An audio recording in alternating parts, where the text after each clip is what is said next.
All right, today we're tackling an absolute titan of our planet. We are diving deep into the facts and figures of the world's highest and honestly most awe-inspiring peak, Mount Everest. So, the first number you really need to wrap your head around is its official height. We're talking 8,848.86 meters. It's a number so incredibly precise it almost feels unreal. But that's just one way to measure this giant. Because, for those of us thinking in feet, that's a staggering 29,031.7 feet. And we're going to be using both measurement systems throughout this because a mountain of this magnitude, it belongs to the whole world, no matter how you measure it.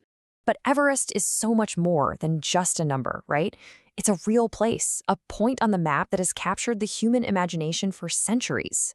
Geographically speaking, it sits right in the heart of the Himalayas, carving out this majestic, natural border between Nepal on one side and the Tibetan region of China on the other. And here's where we get a glimpse into its soul. In Nepal, it's called Sagarmatha. Over in Tibet, it's known as Chomolungma. And what's absolutely fascinating is that both of these ancient names translate to Mother of the Universe. I mean, that just says everything about the deep, deep reverence local cultures have for this peak. But here is a twist for you. This massive landmark isn't just sitting there.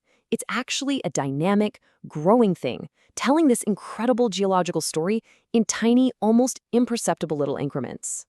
Get this. It grows by about 4 millimeters every single year. Yeah, I know, that sounds tiny, right? It's about the thickness of 2 coins stocked together.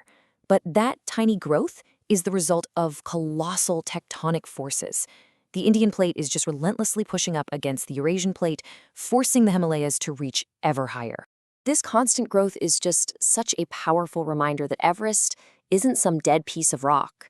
It's an active, living part of our planet's geology. It's a slow-motion testament to the incredible forces that are constantly shaping our world. Of course, you can't talk about Everest without talking about the human story. The incredible and often tragic history of those who dared to try and stand on top of the world. The history books all point to 1953.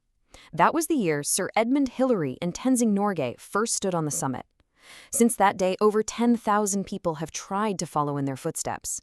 But let's be crystal clear, this is a journey of immense risk. Hundreds have tragically lost their lives in the attempt.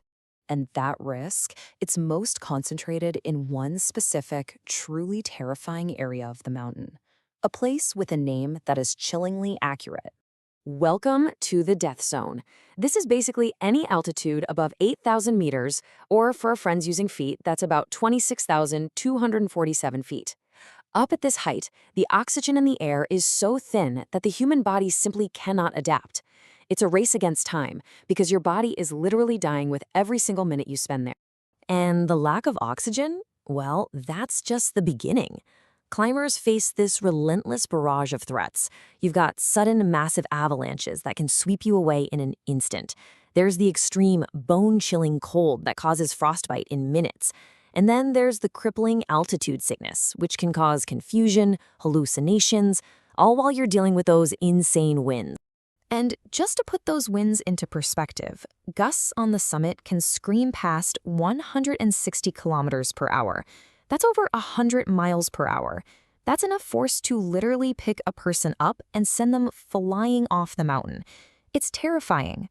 So with all that danger, why? Why do people still go?